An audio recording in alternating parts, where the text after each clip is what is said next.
So, the British got another Challenger 2 variant, the Black Knight. But what's unique about this vehicle? It has the same gun and pretty much the same armour layout. So what's new?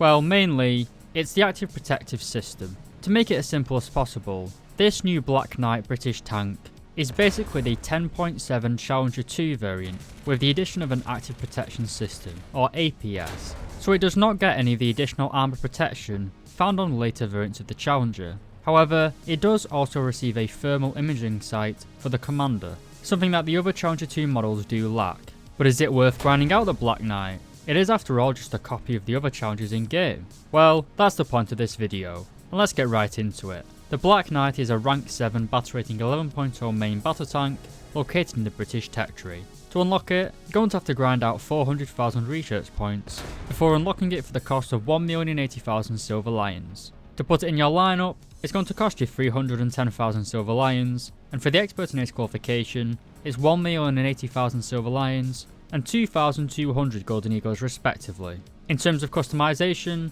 you have several camouflages available for purchase, including the rather fitting black camouflage. But cool camouflages don't make bad vehicles better, so is it worth grinding the Black Knight? Well, to start, let's cover the engine and the survivability. The tank is powered by an engine producing 1,217 horsepower, which is actually pretty low for a main battle tank. This is even worse when you consider the weight of the vehicle, at 62.5 tons. This gives the tank a terrible power to weight ratio of 19.5 horsepower per ton. Considering the TA to U has a power to weight ratio of 27.1 horsepower per ton, and the Abrams is a little bit less at 25, you can see just how sluggish the Challenger 2 is. What this means in game is that the Challenger doesn't really like accelerating. It feels kind of heavy and sluggish, and feels very similar to some of the Japanese and Italian main battle tanks. They're quite stubborn and hard to manoeuvre, and it's quite frustrating trying to go around small places really, like urban combat, as you can't really rotate the tank and be sneaky and move fast through tight spaces. An issue that you never notice with the American Abrams or the Soviet T-80 variants. The top speed of the tank is quite good, however, it has a top speed of 60 km per hour going forwards and 38 km per hour in reverse. Now, despite Gaijin still not modelling the composite armour in the gun breech section, the Challenger 2 is quite survivable. It has a crew of 4 men, with 3 men in the turret and a driver in the hull. As I mentioned, the tank also has active protection systems mounted on the outside. This basically destroys any incoming missile system, which is particularly useful against incoming missiles from helicopters, but also works just as well against the ATGMs fired by Soviet vehicles and other infantry fighting vehicles. While this is a secondary threat at top tier, due to most tanks firing APF-SDS, it is a lifesaver when a helicopter takes off without you realising, as after your APS protects you from the first incoming missile, it usually gives you enough time to get into cover and away from that bastard helicopter pilot. But again though, to reiterate, missiles at top tier are a secondary threat, and this active protection system has no effect against APF-SDS rounds. But moving on to the actual arm performance itself, and against the Challenger 2's own gun, our hull armour provides around 500mm of protection. This is at the thickest part however. You notice that the driver's port has a large flat section behind it, which is a major weak spot. If we then move up to the turret, the thickest part of our armour is over 700mm thick.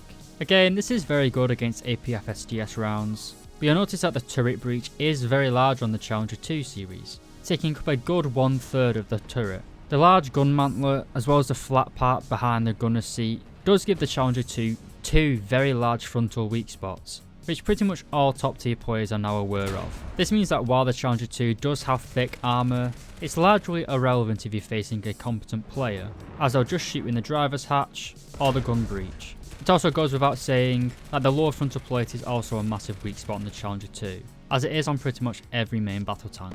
Anyway, the survivability of the Challenger 2 is largely quite bad at the minute in War Thunder.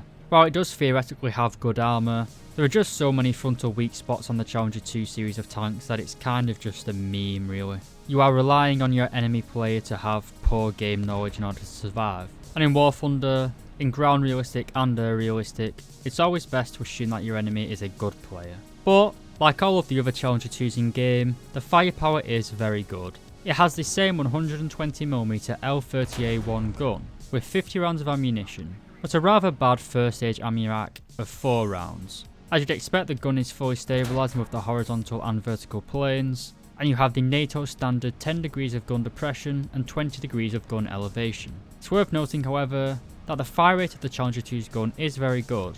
With an ace crew, it goes down to 5 seconds, 1 second better than the max reload speed of the Abrams, and 2 seconds better than the average reload speed of the T-72 series of battle tanks, which is 7.1 seconds. This gives you quite a large fire advantage over most Soviet vehicles, which can be a very big advantage in game. However though, due to our rather poor armour frontally at least, I wouldn't really say that the Challenger 2 is a brawling tank. Also, like all of the other Challenger 2s in game, the Black Knight does get 3rd generation thermal imaging for both the gunner and commander. The Challenger 2 was famous for never having a commander's thermal sight, but with the Black Knight you do get this. This is more really useful in simulator battles than it is in realistic battles, but it's still a welcome addition to the game. Anyway, moving on to the ammunition, and our stock round is the L34a7 round. This used to be the upgraded round on the old Challenger 1 series of tanks. It travels at 1500 meters per second and can penetrate 387mm of armour at 500 meters.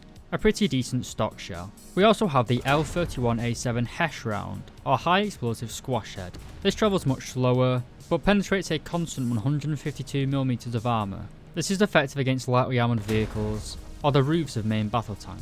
It's quite a good meme round, but I'd still use APFSDS rounds for mainly killing tanks. We also have the L34 Smoke Shell. This does what it says on the tin, it creates a screen of smoke, which you can use to blind enemies, and cover your own advances. We then have an upgraded APFSDS round, the L26. This travels faster than the L23 at 1650 meters per second, and can penetrate 487mm of armour at a range of 500 meters. This round is pretty good, it's got pretty good post-penetration damage, but it is not the best APFSDS round this tank gets access to. That would be the L27A1 round. This travels at the same muzzle velocity of 1650 meters per second, but can penetrate 557mm of armour at a range of 500 meters. While this is no means as good as some of the other APFSDS rounds in the game, it's still more than capable of penetrating most main battle tanks. However, you will still mainly have to aim for weak spots. It is a little bit annoying that the British don't get their main gun round for the Challenger 2s, especially considering the Leopard 2A6 gets their advanced round, as well as the Soviet advanced round with the 3BM46. But hopefully that will come soon to the game. Needless to say though, the Challenger 2 Black Knight is still capable of penetrating a lot of enemy tanks. You can get kills with it pretty easy. The gun reloads very fast, and the thermal imaging for both the gunner and the commander are a very welcome addition to the game. So, should you grind this vehicle? Well, I'm going to say straight away that the armour protection system is a little bit of a gimmick, as it is on all of the vehicles in War Thunder. While it does protect you from helicopters and vehicles like the BMP-2 and the BMD-4 which was recently added, it isn't the main threat at top tier. I've already viewed another vehicle with the APS, the Merkava Mark IV-M, and that is a very good tank, as is the Black Knight. But it's good because it's based on the Challenger 2 chassis. It's got a good gun with a good reload and good laser warning receiver, laser rangefinder. It's not the APS that makes this tank good, but it certainly is a nice little bonus. That being said though, this tank isn't going to change the meta of War Thunder. Like I said, it's kind of just a gimmick that they've added to spice up the British tech tree a little bit. It would have been nice to have a new round, but alas. What it does give the tank though is a little bit more power to weight ratio compared to something like the Challenger 2 TAS, because you don't have so much composite armour on the sides of the hull and the turret. You don't have all that extra weight on it, so it does make the tank a little bit more mobile. But it's a Challenger 2 obviously, so it's still going to be quite chubby compared to some of the other tanks in War Thunder. There isn't really a right or wrong answer on whether you should grind it. If you're a British main, then obviously yes, it's the 4th Challenger 2 which will go nicely into your lineup. But if you're a new player to War Thunder, then the British tech tree isn't really new player friendly. And this isn't a meta-defining tank which I would recommend people rushing out and grinding. But that being said, I did enjoy playing this tank. I am obviously a British player and a British person, so I'm obviously going to keep on playing and suffering for the name of the Queen. Anyway, if you like this video, please do consider leaving a like and subscribing. If you really enjoyed it, then please do consider becoming a channel member. Just like Daboa LX, Just Someone, Destroyer 1805, Dr. Bob, Tans, William Tessier, and Lola Alfonsi. Thanks again lads for watching this video, and I'll see you in the next review.